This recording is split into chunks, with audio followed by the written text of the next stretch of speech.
Is your Labubu an ancient If you have demon? one of these in your home, be careful because these little dolls are going viral online and people are saying that Hundreds of fear-mongering, clout-hungry TikTokers are using AI art to say Labubu is Pazuzu. It's not.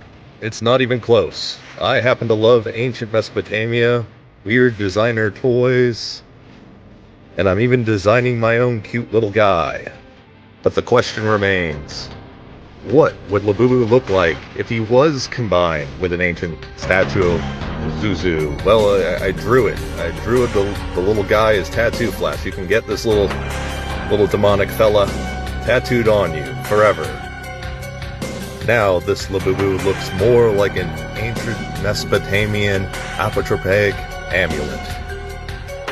You don't even have to use AI. It's for nerds.